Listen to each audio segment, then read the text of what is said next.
अस्सलाम वालेकुम, कैसे हैं आप सब। आई होप कि आप सब लोग ठीक ठाक होंगे और अपनी गार्डनिंग को एंजॉय कर रहे होंगे। आज की जो वीडियो है वो एक बहुत खूबसूरत फोलिएज प्लांट के ऊपर है। और ये जो प्लांट आप देख रहे हैं इसे पर्पल वेफल भी कहते हैं, उसके अलावा वेफल प्लांट भी इसे कहते हैं। और बहुत खूबसूरत करली लीफ वाला डबल शेड पत्तों वाला प्लांट है। और इसकी जो खूबसूरती है वो इसके ये खूबसूरत कलरफुल लीफ हैं और इसी वजह से इसको लगाया जाता है। तो आज जो है वो इसके हवाले से मैं आप लोगों के साथ वीडियो शेयर कर रही हूँ। ये एक परमानेंट हाउस प्लांट है और बहुत खूबसूरत और यूनिक प्लांट है।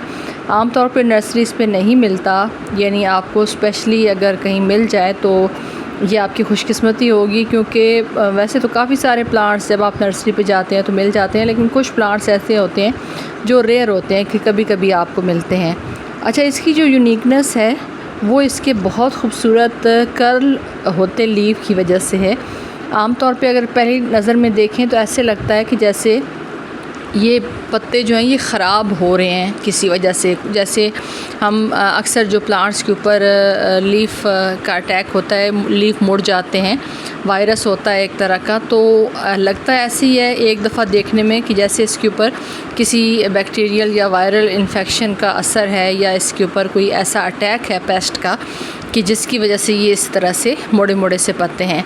अच्छा, ये एक छोटा सा पॉट है और तकरीबन 6 इंच का आप कह सकते हैं, इतना होगा। इसके अंदर मैंने इसके 2 प्लांट लगाए हैं और ये मैं नर्सरी गई थी कुछ प्लांट्स लेने के लिए, तो वहाँ पे मुझे नज़र आया तो मुझे ख़ूबसूरत लगा तो मैंने इसको परचेज़ कर लिया है।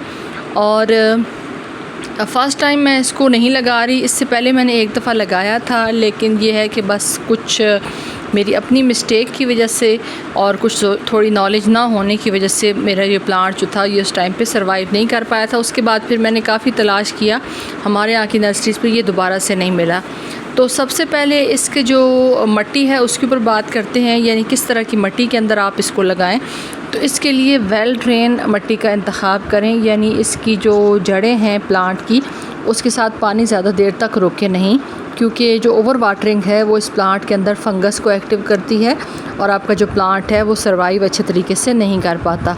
तो सबसे पहले तो जो मिट्टी बनाएं उसमें गार्डन सॉयल, सैंड और उसके अंदर जो है वो हाफ़ पार्ट, यानी 1 part garden soil, 1 part sand और हाफ़ पार्ट इसके अंदर कोई सी भी कंपोस्ट जो आपके पास अवेलेबल हो वो आप इसके अंदर ऐड कर सकते हैं। मैंने इसके अंदर जो किचन वेस्ट की बनी हुई खाद थी वो मैंने इसके अंदर ऐड की है मिट्टी के अंदर ही, मिट्टी बनाते वक्त।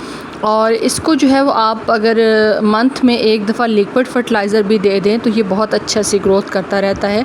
किस तरह की लोकेशन पे इसको रखना है, आपने इसको थोड़ा ब्राइट लाइट में रखना है, क्योंकि अगर आप इसको बिल्कुल शेड में रखेंगे तो इसके अंदर बिल्कुल ये जो लीफ के अंदर 2 कलर हैं ये बिल्कुल एक कलर में हो जाएगा और आपका प्लांट जो है वो टोटली ग्रीन हो जाएगा, जो कि देखने में भी इतना खूबसूरत नहीं लगता। तो ब्राइट लाइट के अंदर इसको रखें, लेकिन ये है कि बहुत ज़्यादा जो तेज़ धूप होती है उससे बचाएं। सर्दियों में बेशक आप इसको फुल सन के अंदर रख दें, सर्दियों में जो धूप होती है ज़ाहिर है उसके अंदर इतनी ज़्यादा शिद्दत नहीं होती, वो तेज़ धूप नहीं होती, तो वो प्लांट को नुकसान नहीं देती। और दूसरा, आप इसको प्रोपगेट किस तरह से कर सकते हैं, इसकी प्रोपगेशन बहुत आसान है। आप इसको कटिंग से प्रोपगेट कर सकते हैं और इसकी कटिंग जब आप लगाएं तो एक अच्छा जो है वो मीडिया है उसके अंदर लगाएं, ताकि ये अच्छे से इसके अंदर रूट्स आ जाएं, क्योंकि इसी कटिंग से ये बहुत आसानी से मल्टीप्लाई भी हो जाता है। दूसरा ये कि इसके ऊपर पेस्ट, क्योंकि इसके लीफ का जो कर्ल है उसके वजह से काफ़ी सारे पेस्ट को छुपने की जगह मिल जाती है, तो आप जो है वो इस चीज़ का ख्याल रखें कि यहाँ पे किसी किस्म का कोई पेस्ट का अटैक ना हो।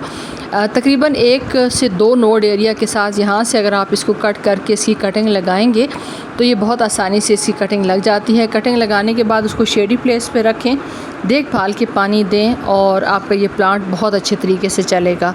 तो पॉट साइज़ जो है, जैसा कि मैंने आप लोगों को बताया है कि मैंने तकरीबन 6 इंच का ये मिट्टी का पॉट है।